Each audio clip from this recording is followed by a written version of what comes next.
నమస్తే, welcome to Nandyal news. బులెటిన్ల ముందుగా headlines. రైతులు ఆరుగాలం శ్రమించి పండించిన పంటను అమ్ముకోవడానికి అష్టకష్టాలు పడుతున్న రైతన్నను నంద్యాల న్యూస్ 9 ఫోకస్. రాష్ట్ర స్థాయిలో నంద్యాల జిల్లా కీర్తి ప్రతిష్టలు రావుస్ కళాశాలల విద్యార్థులను అభినందించిన మంత్రివర్యులు ఎన్ఎండి ఫరూక్. యువకులు, ప్రజలు, చిన్నపిల్లలు అందరూ సెల్ ఫోన్లో బెట్టింగ్ యాప్ భూతానికి బలి కావద్దు. 2 టౌన్ సిఐ ఇస్మాయిల్ వెల్లడి. CPI ML new democracy party senior నేత కామ్రేడ్ పైలా వాసుదేవరావు ఆశా సాధనకై ఉద్యమిద్దాం. నంద్యాల డివిజన్ కార్యదర్శి ఎం శంకర్. నంద్యాల మిర్చి రైతులు దళారుల చేతుల్లో నష్టపోకుండా మిర్చి రైతులను ఆదుకుంటాం. ఎన్ఎండి ఫయాజ్. మేడే కార్మికుల దినోత్సవం విజయవంతం చేద్దాం, కలిసికట్టుగా పోరాడుదాం. సిపిఐ జిల్లా నాయకుల పిలుపు. నంద్యాల తాలూకా పోలీస్ స్టేషన్ పరిధిలో నిర్మానుష్యమైన ప్రదేశాల్లో పోలీస్ డ్రోన్ల నిఘా, కేసులు నమోదు. జిల్లా ఎస్పీ శ్రీ ఆదిరాజ్ సింగ్ రాణా. వేసవిలో ప్రత్యేక రైళ్లను డోర్నీలుగా విశాఖపట్నానికి వారానికోసారి నడపనున్నట్లు ఉత్తర్వులు. రైల్వే అధికారులు. పేరుసోముల గ్రామంలో పురాతనమైన కోనేరు పూడిక చేరి శిథిలావస్థకు. చేయి మన ఊరు మన గుడి మన బాధ్యత శుభ్రం చేసే సేవా కార్యక్రమం. రైతులు ఆరుగాలం శ్రమించి పండించిన పంటను అమ్ముకోవడానికి అష్టకష్టాలు పడుతున్నారు. ప్రభుత్వం కొనుగోలు కేంద్రాలను ఏర్పాటు చేయకపోవడంతో అన్నదాతలు తమ ధాన్యాన్ని పొలాలు రోడ్లపై నిల్వ ఉంచుతున్నారు. ఎవరు కొంటారా అని పడిగాపులు కాస్తున్నారు. చివరకు దిక్కుతోచక దళారులను ఆశ్రయించాల్సిన పరిస్థితి నెలకొంది. నంద్యాల జిల్లాలో రైతులు వరి పంటను కోసి అమ్మకానికి ఎదురుచూస్తున్నా ప్రభుత్వం ఇప్పటి వరకు కొనుగోలు కేంద్రాలను ప్రారంభించలేదు. మరోవైపు బ్యాంకు గ్యారంటీ తప్పనిసరని సర్కార్ నిబంధన విధించడంతో మిల్లర్లు ధాన్యం కొనుగోళ్లకు ముందుకు రావడం లేదు. దీంతో రైతుల పరిస్థితి అగమ్య గోచరంగా తయారైంది. పండించిన పంటను పొలంలోనే దళారి చెప్పిన ధరకే ఇవ్వాల్సిన పరిస్థితి నెలకొంది. ఈ సందర్భంగా రైతన్న మాట్లాడుతూ రైతు బతుకు పొలంతోనే ముడిపడుతుందని, శ్రమించి పండించిన పంటకు సరైన గిట్టుబాటు ధర లేదని, రైతు బ్రతుకు ఇదే అంటూ ఆవేదన వ్యక్తం చేశారు. గిట్టుబాటు పొలం లేనిది రైతు ఉండలేకపోతున్నారని, జిల్లా పరిధిలోని పలు ప్రాంతాల్లో కొనుగోలు కేంద్రాలు లేక లక్షలాది మెట్రిక్ టన్నుల ధాన్యాన్ని కల్లాల్లో నిల్వ ఉంచారు. ప్రభుత్వం వెంటనే కొనుగోలు కేంద్రాలను ప్రారంభించాలని, బ్యాంకు గ్యారంటీ కొర్రీలు లేకుండా ధాన్యాన్ని కొనుగోలు చేసేలా చర్యలు తీసుకోవాలని రైతులు కోరుతున్నారు. పొలం పరిస్థితి అంటే ఏముంది, మనం కష్టం వచ్చినా చేయాల్సిందే, నష్టం వచ్చినా చేయాల్సిందే, 10 రూపాయలు అయితే మిగిలినా చేయాల్సిందే. కానీ ఇది ఏంటంటే ఒక పొలం అలవాటు పడినాడు తాడుపోతున్న కంటే ఘోరం. ఎందుకు ఈ సంవత్సరం అనుకుంటే వచ్చాదేమో, మళ్ళీ సంవత్సరం అనుకుంటే పోతాదేమో అని అదే ఆశ, వచ్చాదని ఆశతో చేర్చంటాడు. కానీ అది వచ్చాదో రాదో తెలియదు. కాకపోతే మనం కొనేకపోతే అంగటకాడికి పోయినామంటే ప్రతిదీ రేట్ ఎక్కువనే, 50 రూపాయలు 100 రూపాయలు. ఈసారి అయితే డిఏపి కావాలని పోతే దానికి ఇంకోటి ఏందో కొనుక్కుంటాడు, యూరియా కావాలని పోతే దానికి ఇంకోటి కొనుక్కుంటాడు. కొనుక్కొని ఇవ్వకుండా రంగల్ల కాడ మనం అడిగినది ఇయ్యరు, వాళ్ళు చెప్పినదే మనం కొనాలి. నీళ్ళ మందు అది తీసుకుంటే ఇది ఇచ్చా, లేకుంటే లే, ఇట్లా చెప్తున్నారు. మేము పొలం ఒక్కసారి అలవాటు పడినాము, అది ఇడిచిపెడదామంటే బుద్ధి ఉంటుంది.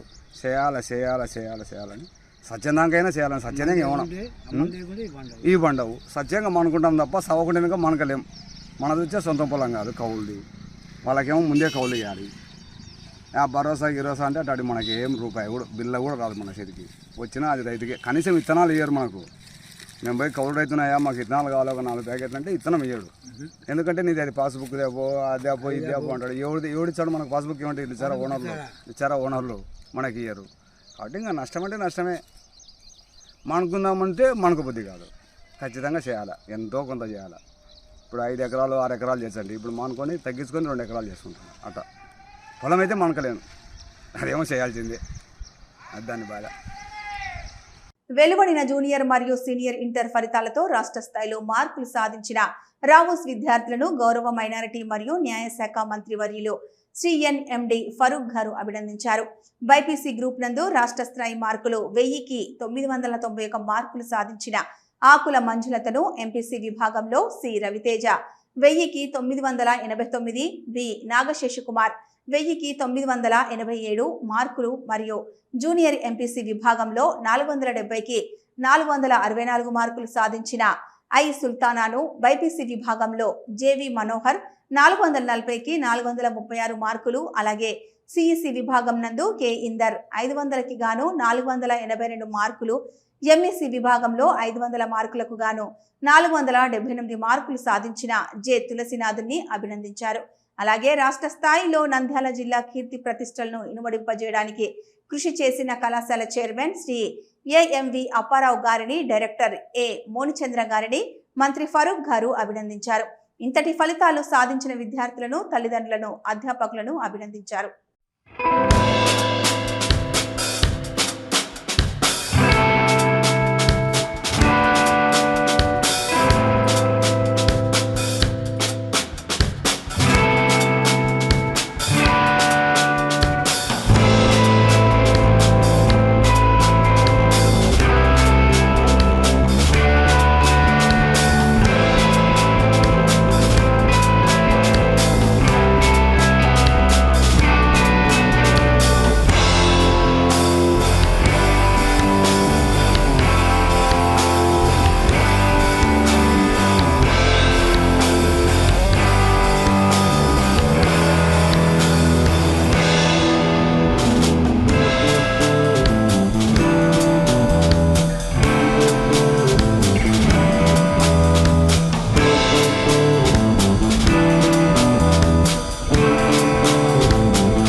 నంద్యాల పట్టణంలో ఉన్న యువకులు, ప్రజలు, చిన్నపిల్లలు అందరూ సెల్ ఫోన్లో ఉన్న బెట్టింగ్ యాప్లను, ఆన్లైన్ జూదం యాప్లను తక్షణమే తొలగించాలని టూ టౌన్ సిఐ ఇస్మాయిల్ కోరారు.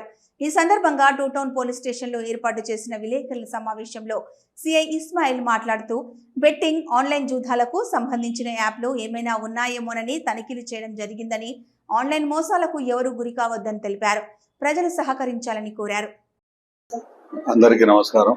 నేను Ismail, inspector Nandyal two town police station. ఇప్పుడు మనకి సీజన్ ఐపీఎల్ సీజన్ జరుగుతుంది. క్రికెట్ సంబంధించిన ఐపీఎల్ జరుగుతుంది. సో మనకు వచ్చే కంప్లైంట్స్ చాలా మంది ఏంటంటే, మనకు బెట్టింగ్ జరుగుతుంది అని చెప్పి మనకు కంప్లైంట్స్ వస్తున్నాయి. చాలా మంది యూత్ దీనికి అడిక్ట్ అవుతున్నారు. లేకుంటే ఏదో ఆశ పెట్టుకొని ఎండమావులు ఇలాంటిది గేమ్ బెట్టింగ్ అనేది ఇది ఎప్పుడు మనం బెట్టింగ్ లో సంపాదించుకుంటాము అనుకోవడం మీ భ్రమ మాత్రమే. దయచేసి బెట్టింగ్ జోలికి పోవద్దు. అయితే మనకు సెల్ ఫోన్ అనేది మనము ఏదైనా విజ్ఞానమో లేకుంటే మన కమ్యూనికేషన్ పర్పస్ వాడుకోవాలి, కానీ దాన్ని మనం బెట్టింగ్ వాడుకుంటున్నాము. దయచేసి అంటే మన సెల్ ఫోన్లో మనం ఇండివిజువల్గా బెట్టింగ్ ఆడుతున్నా అంటే మనం పోలీస్ పట్టుకోవడం కొద్దిగా కష్టం అవుతుంది. కాబట్టి తర్వాత పిల్లలు కూడా ఏం చేస్తున్నారు అని చెప్పి పేరెంట్స్ వాళ్ళ సెల్ ఫోన్ మీద నిఘా లేకుంటే వాళ్ళు చేసే యాక్టివిటీస్ మీద నిఘా పెట్టుకోవాలని చెప్పి కోరుతున్నాము. చాలా మంది స్టూడెంట్స్ ఈ క్రికెట్ బెట్టింగ్ సంబంధించి అడిక్ట్ అవుతున్నారు అని చెప్పి మనకి ఇన్ఫర్మేషన్ వస్తుంది. అయితే ఎవరు ముందుకు రావట్లేదు. పేరెంట్స్ కూడా ముందుకు రావాలా, వాళ్ళ పిల్లలు ఏం చేస్తున్నారని చెప్పి మనం అబ్జర్వేషన్ పెట్టుకోవాలా. తర్వాత యూత్ కూడా చాలా మంది ఏంటంటే ఏదో వస్తుంది, మనము ఈజీగా మనీ సంపాదించుకోవచ్చు అని చెప్పి అనుకుంటారు. కానీ అది ఎప్పటికీ కూడా సంభవం కాదు. బెట్టింగ్ లో సంపాదించుకోవడం అనేది మనకి ఇది కాదు. దానివల్ల మీరు ఫైనాన్షియల్ గా ట్రబుల్స్ పడతారు, మీ మెంటల్ హెల్త్ ఇది అవుతుంది, మీ వర్క్ పనిచేసే కెపాసిటీ తగ్గుతుంది. కాబట్టి దయచేసి బెట్టింగ్ జోలికి పోవద్దు. అంటే ఇంతకుముందు ఈ కమ్యూనికేషన్ సిస్టమ్ లేనప్పుడు, ఈ ఐటీ లేనప్పుడు, సెల్ ఫోన్ లేనప్పుడు అంత ఉండేది కాదు. మనకు సెల్ ఫోన్ వచ్చిన తర్వాత చాలా మంది అంటే ఆన్లైన్ లో ఆడుకుంటున్నారు. దీనివల్ల ఏంటంటే చాలా ఫ్యామిలీస్ కొలాప్స్ అవుతున్నాయి. దయచేసి ఈ బెట్టింగ్ జోలికి పోకూడదు అని చెప్పి మేము కోరుచున్నాము. నిఘా పెట్టినాము, పోలీసు వారి నిఘా ఉంది, కానీ మనకు వీళ్ళు దొరకకుండా. మరి ఈ సెల్ ఫోన్ ఇండివిజువల్ కాబట్టి మనకు పోలీసు వారికి కూడా కొంచెం దొరకడం కొంచెం కష్టంగా ఉంది. అయినా కానీ పోలీసు వాళ్ళు ఇన్ఫర్మేషన్ సిస్టమ్ పెట్టుకొని రైడ్స్ చేస్తున్నాము. తర్వాత ఇది స్టూడెంట్స్ చెప్తున్నా. CPIML new democracy party senior నేత కామ్రేడ్ పైలా వాసుదేవరావు గారి ఆశయ సాధనకై ఉద్యమిద్దాం. శ్రీకాకుళ రైతాంగ సాయుధ పోరాట యోధుడు, అజ్ఞాత సూర్యుడు కామ్రేడ్ పైలా వాసుదేవరావు గారి 15వ వర్ధంతిని సిపిఐఎంఎల్ న్యూ డెమోక్రసీ పార్టీ ఆధ్వర్యంలో ఆదివారం నిర్వహించడం జరిగింది. స్థానిక Meenakshi centre Nandyal auto union కార్యాలయ ఆవరణలో ఆయన చిత్రపటానికి పూలమాల వేసి ఘనంగా విప్లవ జోహార్లు అర్పించడం జరిగింది. ఈ సందర్భంగా CPIML new democracy party Nandyal division కార్యదర్శి ఎం శంకర్, ఐఎఫ్టియు జిల్లా కోశాధికారి ఎస్ చౌడప్ప, ప్రగతిశీల విద్యార్థి సంఘం పిడిఎస్యు జిల్లా కార్యదర్శి రాంబాబులు మాట్లాడుతూ, కామ్రేడ్ పైలా వాసుదేవరావు గారు విద్యార్థి దశ నుండే కమ్యూనిస్టు సిద్ధాంతాలకు ఆకర్షితుడయ్యాడని, విద్యాభ్యాసం పూర్తయ్యాక ప్రభుత్వ సర్వేయర్గా, ఆ తర్వాత ప్రభుత్వ ఉపాధ్యాయుడిగా పనిచేస్తూ పార్టీ ఆదేశాల మేరకు పదవికి రాజీనామా చేసి విప్లవోద్యమంలో చురుకైన పాత్ర పోషించాడని తెలిపారు. శ్రీకాకుళ రైతాంగ సాయుధ పోరాటం నిర్వహించడంలో అగ్రగామిగా నిలిచారని, గిరిజనులు, ఆదివాసీల వ్యవసాయ కార్మికుల హక్కులకై, వారి సమస్యలపై నిరంతరం అలుపెరగని పోరాటాలు చేశారని తెలిపారు. సిపిఎంఎల్ సీనియర్ నాయకులు మరియు కేంద్ర కమిటీ నాయకులు కామ్రేడ్ పైలా వాసుదేవరావు గారి 15వ వర్ధంతిని నంద్యాల పట్టణంలో సిపిఎంఎల్ న్యూ డెమోక్రసీ పార్టీ ఆధ్వర్యంలో నిర్వహించడం జరిగింది. మరి ఈ సందర్భంగా కామ్రేడ్ పైలా వాసుదేవరావు గారు విద్యార్థి దశ నుండి కమ్యూనిస్ట్ పార్టీ పట్ల ఆకర్షితుడయ్యాడు. మరి ఆయన విద్యాభ్యాసం పూర్తయిన తర్వాత ప్రభుత్వ సర్వేయర్గా పనిచేశాడు. ఆ తర్వాత దానికి రాజీనామా చేసి ప్రభుత్వ టీచర్గా కొంతకాలం పనిచేసి యువకులను, విద్యార్థులను, కార్మికులను విప్లవ భావాలు రేకెత్తించి వారిని విప్లవ బాట పయనించడానికి ఆయన తన పదవికి కూడా రాజీనామా చేశాడు. మరి శ్రీకాకుళ సాయుధ రైతాంగ పోరాటంలో అక్కడ ఉన్నటువంటి వ్యవసాయ కూలీలను, కార్మికులను, ఆదివాసులను ఉద్యమానికి సన్నద్ధం చేశాడు. మరి నక్సల్ బరి పోరాటానికి సమానంగా జరిగినటువంటి శ్రీకాకుళ సాయుధ పోరాటంలో దాదాపు 350 మంది విప్లవ నాయకులు అమరులయ్యారు. అలాంటి వారిలో మరి ఈ యొక్క పంచాయతీ కృష్ణమూర్తి, సుబ్బారావు పాణిగ్రహి, మరి ఆదిభట్ల కైలాసం, మరి డాక్టర్ భాస్కర్ రావు లాంటి అనేక మంది కామ్రేడ్ పైలా వాసుదేవరావు గారి సహచరులుగా ఉంటూ మరి ఈ యొక్క ఉద్యమాన్ని తారాస్థాయికి తీసుకెళ్లడంలో కీలక పాత్ర పోషించాడు. మరి అక్కడ ఉన్నటువంటి గ్రామీణ ప్రాంతాల్లో పేదలు, కార్మికులు, వ్యవసాయ కూలీలు ఎదుర్కొంటున్నటువంటి అనేక సమస్యలను వాటి యొక్క పరిష్కారం కొరకు నిరంతరం కృషి చేసి ప్రజల్లో ఒక ప్రముఖమైనటువంటి స్థానాన్ని సంపాదించుకున్నటువంటి వ్యక్తి పైలా వాసుదేవరావు గారు. మరి వాసుదేవరావు 15వ వర్ధంతి ఈరోజు Nandyal CPML new democracy party ఘనంగా నిర్వహించండి. ఎందుకంటే పైలా వాసుదేవరావు గారు విద్యార్థి దశ నుండి వామపక్ష భావాలకు ఆకర్షితులై ఆయన పార్టీ కోసం ఎంతో కృషి చేశాడు. అదే ఆయన ఉద్యోగం కూడా సర్వేర్గా ఉద్యోగం పనిచేసి సర్వేర్ పార్టీ కోసం ఉద్యోగం కూడా మానేసి వాళ్ళు టీచర్ ఉద్యోగాలు పోయినాడు. టీచర్ కూడా మానేసి ప్రజలకు, విద్యార్థులకు వామపక్ష భావాలని ఆకర్షించి చేసి తర్వాత దాన్ని కూడా రాజీనామా చేసి శ్రీకాకుళం జిల్లాలో ప్రజల కోసం, బడుగు వర్గాల కోసం, రైతుల కోసం ఎంతో కృషి చేశాడు. ఆ కృషిని వాళ్ళ ఏమంటే పైలా వాసుదేవుల ప్రగుణ వర్గాలని విద్యార్థి ఆదివాసుల కోసం చాలా కృషి చేశాడు. దాని నుంచి మనం అంతా గుర్తు చేసుకొని సిపిఎం లీడర్ పార్టీకి వాళ్ళు చేసిన కృషిని మనం స్మరించుకుంటూ వాని ఆశయాలను సాధించడానికి మనమంతా కృషి చేయాలని కేంద్ర రాష్ట్ర ప్రభుత్వాలను అనుసరిస్తున్న కార్మిక వ్యతిరేక రైతు వ్యతిరేక విధానాలకు ఆయన ఎంతో చేశాడు. ఇప్పుడు ఉన్న ప్రభుత్వం కూడా కార్మిక వ్యతిరేక విధానాలు అమలుస్తుంది. ఆ విధానాలకు ఆయన ఆశయాలను సాధించడం కోసం కేంద్ర రాష్ట్ర ప్రభుత్వాలకు విప్లవం కోసం మనమంతా సిద్ధంగా ఉండాలని ఈ సిపిఎం డెమోక్రటిక్ పార్టీగా విజ్ఞప్తి చేస్తుంది. నంద్యాల జిల్లా గోస్పాడు మండలంలో మిర్చి రైతులు వేసిన పంటను టీడీపీ రాష్ట్ర యువ నాయకులు ఎన్ఎండి ఫయాజ్ పరిశీలించి రైతుల సమస్యలను అడిగి తెలుసుకున్నారు. ఈ సందర్భంగా ఎన్ఎండి ఫయాజ్ మాట్లాడుతూ మిర్చి రైతులకు గిట్టుబాటు ధర కల్పించే విషయాన్ని గౌరవ మంత్రి దృష్టికి తీసుకుని వెళ్తామని, అలాగే రైతులను ఆదుకుంటామని, వారికి ఏ సమస్య వచ్చినా తెలుగుదేశం పార్టీ అండగా ఉంటుందని తెలిపారు.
నంద్యాల జిల్లా సమితి సమావేశంలో ఏఐటీయూసీ శ్రేణులకు పిలుపునిచ్చిన ఏఐటీయూసీ నంద్యాల జిల్లా అధ్యక్ష కార్యదర్శులు రఘురామూర్తి సుంకయ్య, నంద్యాల జిల్లా ఏఐటీయూసీ జిల్లా సమితి సమావేశం సాయిబాబా నగర్లోని సిపిఐ కార్యాలయం నందు ఏఐటీయూసీ పట్టణ అధ్యక్ష కార్యదర్శులు భూమన శ్రీనివాసులు, డి శ్రీనివాసులు అధ్యక్షతన జరిగింది. ఏఐటీయూసీ జిల్లా ఉపాధ్యక్షులు కె ప్రసాద్, కర్నూలు ఉమ్మడి జిల్లా మాజీ deputy general secretary P Muralidhar, Allagadda నాయకులు కె భాస్కర్లు హాజరైనారు. ఈ సమావేశానికి ముఖ్య అతిథులుగా హాజరైన నంద్యాల ఏఐటీయూసీ జిల్లా ప్రధాన కార్యదర్శి సుంకయ్య, జిల్లా అధ్యక్షులు రఘురామూర్తి మాట్లాడుతూ 139 సంవత్సరాల క్రితం 1886లో ఫ్యాక్టరీ యజమానులు కార్మికులను రోజుకు 18 గంటలు పనిచేస్తున్న దాన్ని వ్యతిరేకిస్తూ 8 గంటల పని విధానం అమలు చేయాలని నిర్వహించిన కార్మిక ప్రదర్శనపై ఫ్యాక్టరీ యజమానులు, పాలక ప్రభుత్వాలు కార్మికులను అణిచివేసేందుకు ఎలాంటి హెచ్చరికలు లేకుండా జరిగిన కాల్పుల్లో అనేక మంది అమరులై రక్తం ఏరులై పారింది. ఈ ఘటన కార్మికుల రక్తంతో తడిసిన గుడ్డను కార్మికుల హక్కుల ఎర్ర జెండాగా మన వీరుల త్యాగాలను గుర్తు చేసుకుంటూ ఏర్పడినదే ఈ మేడే. దీనిని ఘనంగా నిర్వహించుకుందాం. 1920 అక్టోబర్ 31న బొంబాయి నగరంలో జవహర్ లాల్ నెహ్రూ, గోపాలకృష్ణ గోఖలే లాంటి స్వాతంత్ర సమర యోధుల ఆధ్వర్యంలో ఏర్పడిన ఏఐటీయూసీ బ్రిటిష్ సామ్రాజ్యవాదానికి వ్యతిరేకంగా భారత స్వాతంత్ర్యం కోసం పోరాటం చేసింది. బ్రిటిష్ ప్రభుత్వానికి వ్యతిరేకంగా 8 గంటలు పని విధానం, వారాంతపు సెలవులను, స్వాతంత్రం అనంతరం దేశంలో నిరంతరం కార్మిక ఉద్యోగ హక్కులపై పోరాటం చేస్తూ 44 కార్మిక చట్టాలను సాధించి పెట్టింది. ఇప్పటికీ శ్రమకు తగ్గ వేతనం ఇవ్వాలని నిరంతరం పోరాటాలు చేస్తున్న పాలక ప్రభుత్వాలు దాన్ని పెడచెవిన పెడుతున్నాయి. దీని సాధనకై కార్మిక వర్గమంతా ఏకమై సాధించుకునేందుకు పోరాటాలు నిర్వహించాలని తెలిపారు. వారికి కనీస వేతనము, కూలీలు రేట్లు పెంచమని చెప్తే ఏమాత్రం కూడా పట్టిస్తారు. ఏసీలలో ఏసీ కార్మికులు తిరిగే 20వ తారీఖు అనుకుంటున్నాం. 20వ తారీఖు లోపల మనం ఇప్పుడు ఇక్కడ ఫిట్ చేసే ఒక్కొక్క సెక్టర్లో మనం 30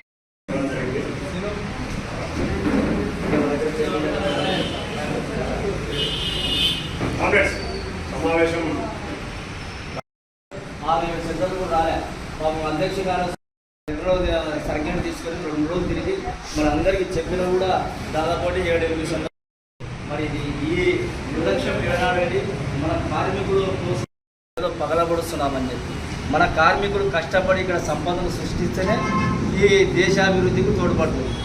అటువంటి వారికి కనీస వేతనాలు, వారికి సంక్షేమం నిధులు సమకూర్చమంటే ఏమాత్రం కూడా పట్టించుకోవడం లేదు. ఒక భవన నిర్మాణ కార్మికుల సంఘం ఆనాడు 1996లో 2009లో ఆ చట్టం సెట్ చేసి ఆ ఒక సంక్షేమ బోర్డును ఏర్పాటు చేసి అక్కడ నిధులు సమకూరిస్తే ఆ నిధులను కూడా వచ్చే ప్రభుత్వాలను కాజేసి వాళ్ళ బెనిఫిట్లకు వాడుకుంటున్నారు. వాళ్ళ సూపర్ సిక్స్ల కంటూ నవరత్నాల కంటూ ఆ డబ్బులలో వాడుకొని వాళ్ళ కడుపులో కూడా కొడుతున్నారు. ఇట్లా అనేక సమస్యలు ఉన్నాయి. ఈ సమస్యలలో మన కార్మిక లోకం ఉద్యమ బాట బట్టి మన హక్కులు సాధించుకోవడానికి ఒక ఏఐటీసీ మరి మొట్టమొదటి మన సంపూర్ణ స్వాతంత్రం కోసం పోరాడి ఇప్పటికీ ఎర్రజెండా నీడలో కార్మికుల పక్షాన, ఉద్యోగుల కార్మికుల పక్షాన నిలబడి ఏకైక మునగాడి సంఘం ఏఐటీసీ అని మనం గర్వంగా చెప్పుకుంటున్నాం. ఎందుకంటే ఆనాడు స్వాతంత్ర సమరయోధులు స్థాపించిన ఏఐటీసీలో ఈనాడు మేము ఇక్కడ ప్రతినిధులుగా కూర్చోవడం మాకు ఎంతో గర్వంగా ఉంది. ఈ మేడను కూడా మనం ఆ రకంగానే గర్వంగా జరుపుకోవాల్సిన బాధ్యత మన పైన ఉంది. ఇప్పుడు మళ్ళీ నాయకులు సంక్షేమ చట్టాలు సాధించి ఈరోజు ప్రభుత్వ రంగ సంస్థలను కాపాడంలో ముందున్నటువంటి పరిస్థితి ఈరోజు కార్మికులు గమనించాల్సినటువంటి అవసరం ఉంది. ఈరోజు నరేంద్ర మోడీ 10 సంవత్సరాల అధికార కాలంలో మరి సాధించుకున్నటువంటి 44 కార్మిక సంక్షేమ చట్టాలను 4 కోర్సుగా తీసుకొని వచ్చి కార్మికులు ఎవరు సంఘాలు పెట్టుకోవడానికి వీల్లేదు, కనీస వేతనాలు అడగడానికి వీల్లేదు, 8 గంటల పని విధానాన్ని ఆనాడు బ్రిటిష్ వారసవాదులు ఏదైతే రోజుకు 16-18 గంటలు పని చేయించారో దానికి మరి అడుగులు వేయడానికి మడుగులొస్తున్నటువంటి నరేంద్ర మోడీ కార్మిక వ్యతిరేక విధానాలపైన ఈ 139వ మేడే సందర్భంగా త్యాగం చేసేటువంటి త్యాగధనుల స్ఫూర్తితో ఈ రోజు 139వ మేడే సందర్భంగా కార్మిక వ్యతిరేక విధానాలు అవలంబిస్తున్నటువంటి కేంద్ర రాష్ట్ర ప్రభుత్వ వ్యతిరేక విధానాలపైన సమరశంఖం పూరించడానికి మరి మే 1వ తారీఖున నంద్యాల జిల్లా కేంద్రంలో ఉద్యోగ కార్మికులంతా ఐక్యమై ఈ కార్మిక వ్యతిరేక విధానాలపైన తిప్పికొట్టేందుకోసం మరి సమరశీల పోరాటాలకు సన్నద్ధం కావాల్సినటువంటి అవసరం ఉంది. ఈ దేశంలో సంపద సృష్టిస్తున్నటువంటి, ప్రజలకు సేవలు అందిస్తున్నటువంటి అనేక ప్రభుత్వ రంగ సంస్థలను కాపాడేందుకోసం ఈ భారతదేశంలో కార్మికులకు, కష్టజీవులకు, రైతులకు, ప్రతి మనిషికి హక్కులు సాధించినటువంటి డాక్టర్ బిఆర్ అంబేద్కర్ రాజ్యాంగం ద్వారా వచ్చినటువంటి హక్కులను ఈరోజు నరేంద్ర మోడీ హక్కులను కూడా మరి తుంగలు తొక్కడానికి రాజ్యాంగాన్ని సవరణ చేసి ఈరోజు నంద్యాల జిల్లా ఎస్పీ శ్రీ ఆదిరాజ్ సింగ్ రాణా ఆదేశాల మేరకు నంద్యాల జిల్లాలో వివిధ పోలీస్ స్టేషన్ల పరిధిలో క్రైమ్ ప్రోన్ ఏరియాలపై నిరంతరం నిఘా ఏర్పాటు చేసి నేరాలకు అడ్డుకట్ట వేస్తున్న జిల్లా పోలీసులు నంద్యాల తాలూకా పోలీస్ స్టేషన్ పరిధిలో నేషనల్ హైవే చుట్టుపక్కల ఉన్న నిర్మానుష్యమైన ప్రదేశాల్లో డ్రోన్లు నిఘా ఏర్పాటు చేసి అసాంఘిక కార్యకలాపాలు, చట్ట వ్యతిరేక కార్యకలాపాలకు అడ్డుకట్ట వేస్తున్నారు.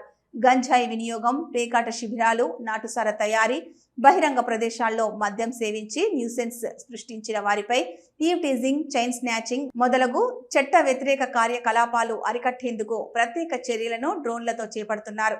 బహిరంగ ప్రదేశాల్లో మద్యం సేవిస్తున్న వారిపై కేసులు నమోదు చేయడం, అసాంఘిక కార్యకలాపాలకు పాల్పడిన వారిపై చట్టపరమైన చర్యలు చేపడతామని జిల్లా ఎస్పీ శ్రీ ఆదిరాజ్ సింగ్ రాణా హెచ్చరించారు.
వేసవిలో ప్రత్యేక రైళ్లను డోన్ మీదుగా విశాఖపట్నానికి వారానికి ఒకసారి నడపనున్నట్లు ఉత్తర్వులు వచ్చాయని రైల్వే అధికారులు తెలిపారు. కర్నూలు సిటీ నుంచి విశాఖపట్నం ప్రతి బుధవారం కర్నూలులో సాయంత్రం 4 గంటల 10 నిమిషాలకు బయలుదేరి డోన్ను 5 గంటల 20 నిమిషాలకు వచ్చి నంద్యాల, గుంటూరు, విజయవాడ మీదుగా విశాఖపట్నానికి వెళ్తుందన్నారు. విశాఖపట్నం నుంచి కర్నూలు సిటీకి విశాఖపట్నంలో రాత్రి 7 గంటలకు బయలుదేరి డోన్ను ఉదయం 7 గంటల 50 నిమిషాలకు వచ్చి కర్నూలు సిటీకి 9 గంటల 35 నిమిషాలకు వెళ్తుందన్నారు. ఈ రైలు ప్రతి మంగళవారం వస్తుందన్నారు.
బనగానపల్లె నియోజకవర్గంలోని సంజమాల మండలం పేరుసోముల గ్రామంలో మన ఊరు మన గుడి మన బాధ్యత శుభ్రం చేసే సేవా కార్యక్రమంను ప్రారంభించారు.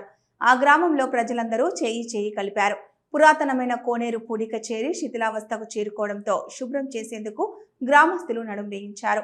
గ్రామంలోని చెన్నకేశవ స్వామి ఆలయం ముందున్న చిన్న కోనేరు, పెద్ద కోనేరులలో పూడిక తొలగించారు. దీంతో ఎంతో పురాతనమైన కోనేరు బయటపడింది.